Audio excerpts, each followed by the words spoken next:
Good morning, everyone. This is Tony from her Homestead Skills. Hope all of you have been happy and healthy. Continue prepping and planning for your gardens. It's been a little bit of an uneventful week for me because I'm still recovering and just trying to lay low and not do too much of anything. I guess the excitement of the week here has been a visit by Christine Anderson. And she is a very outspoken critic of our illustrious leader. And she has certainly, the woman is fearless and she does not keep quiet. And she has definitely taken the side of the truckers and calls them heroes and freedom fighters. And she came here to meet them and to praise them, and, well, good for her. Others would call them criminals and try to imprison them and all of that, and she's saying that the other side are the criminals. So that was the excitement here this week, and of course it has angered the other side, naturally. They want their narrative to be the one that is accepted by the people, and unfortunately it is accepted by some and her narrative is accepted by the others. So there is a divide that is growing. A lot of people support this, the truckers always have, and relish the fact that an outsider has given them legitimacy by supporting them as well. Good to see, actually. So, as I said, other than that, I've been laying low, thinking about my garden, and you know that I've been trying to start some seeds. It is still a bit on the early side for that, but doing an experiment with some strawberry seeds, and hopefully they will develop. And I understand it could take anywhere from 1 to 6 weeks, so the name of the game is patience. Keep an eye on them, keep them watered, and be very patient, and hopefully we'll get something out of it. And if not, come late spring when strawberry season is in full swing, I will head out to the strawberry farm that I went to last year because they produce the most wonderful, sweet strawberries. And that is the difference between the ones I just bought here now and the ones that you get in season. They are just, the flavor is just so different. And I will attempt to do that again. And I understand that perhaps they'll need stratification.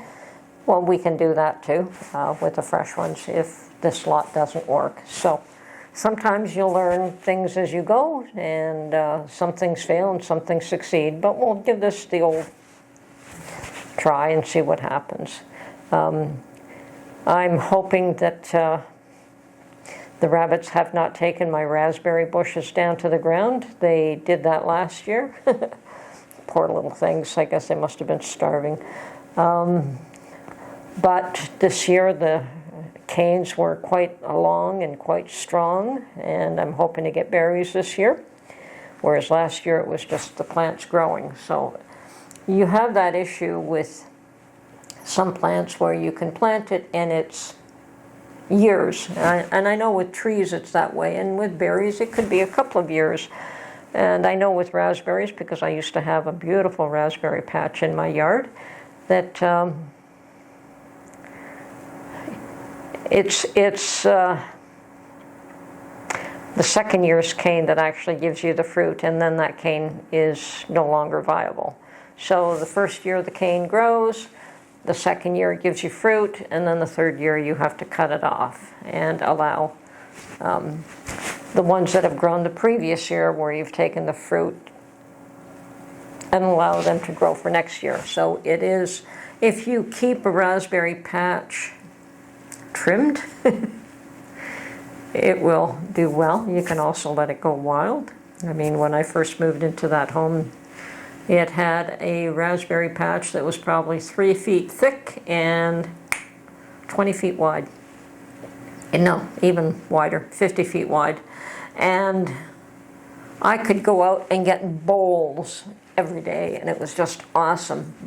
But I just didn't want the raspberries to take up that much space, so I did get rid of a lot of them. But then they always come back. So there were always some, but never. You do need a nice big spot to develop a good raspberry patch. And as I said, I'm hoping that I have a good patch this year. I also planted some asparagus about 2 years ago in that plot, and that should do well this year. It gave me a few nice spears last year, but only a few. So I think this year now should do a whole lot better. Hopefully my garlic will do really well. I planted lots of garlic, and actually from the ones that I grew the year before, I did not use any of those because they grew beautifully, so I saved them and I planted every single clove that I had and continued to just buy store-bought garlic for home use. So this year I'm hoping to have a real healthy supply of garlic from my own garden. And gardens are like that. They take years to develop. So, and the longer you're in the one spot, and the nicer it'll grow. Unfortunately, I don't even know if I'm going to be there again next year. So that is always my dilemma. And this is a plot that is not, it is a rented plot, and it is a year-to-year thing, and the dilemma there is how much do you invest in it, for one thing, because are you going to get the benefit of the investment that you put into it, or is somebody else going to just dig the whole thing up and throw it out? I'm hoping for my own garden sometime this year, or for next year anyway. I think for this year it's already too late. So anyway, thinking of a few things to grow, and as you can see I already got some peppers growing, and those are hot chili peppers. So I still have bell peppers to grow, so I will be doing that. Tomatoes for sure, my cherry tomatoes that I plant every year. And probably I am not going to do 100 tomato plants like I did last year. But I will likely, 20, 30 plants of tomatoes, and maybe 2 or 3 different varieties this time. Not just, I was trying to grow tomatoes just to be able to can them up, which would have been the real plump type, but this year I'll probably try to grow some of the slicing tomatoes as well. So definitely spinach. Had a beautiful plot of spinach, and spinach is wonderful because you can blanch and freeze. You can dehydrate and then powder. So there's so many ways to, I mean, you can eat it fresh certainly, but I like to be able to grow a ton of it and then preserve it some way. And I found that spinach is not cheap. Like a bag of spinach was $10. It's a lot of money. So I'm going to try and do as large a plot of spinach as I can get away with, and plant and grow and hopefully preserve spinach a number of ways, both freezing and drying. I do like the dried powdered spinach. It can be used in pasta, it can be used in a number of ways. And definitely I bought a whole bunch of packets of snow peas. I've never grown snow peas in the past, but I do have them, and yeah, these are like, they're edible just like that.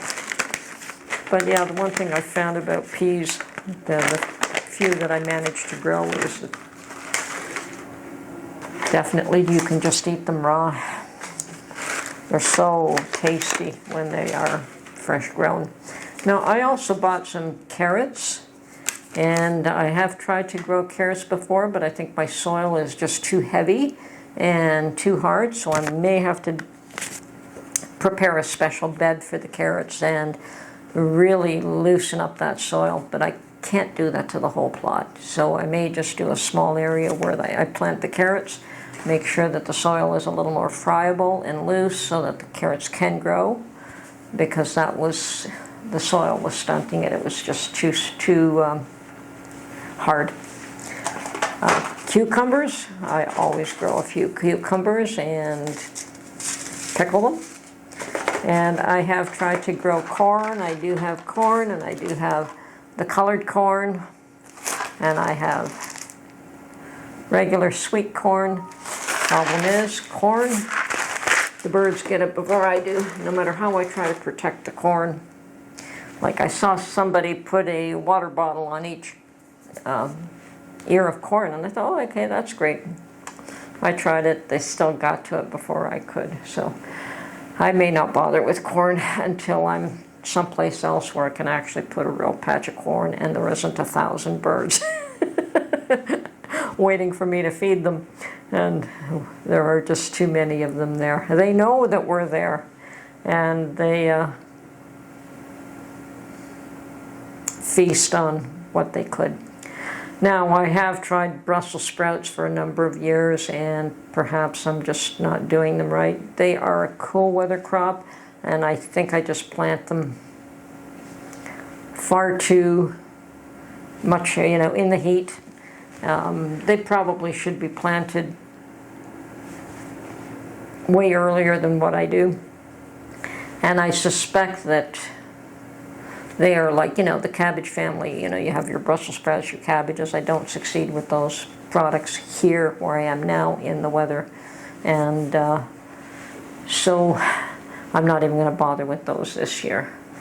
I mean, I've tried Brussels sprouts about 3 times and can grow lovely large stalks with great big huge leaves, but the Brussels sprouts themselves are just so tiny, aren't worth my time and effort. So really get no benefit from growing them. So okay, yeah, I'm hoping my asparagus is growing. I'm hoping my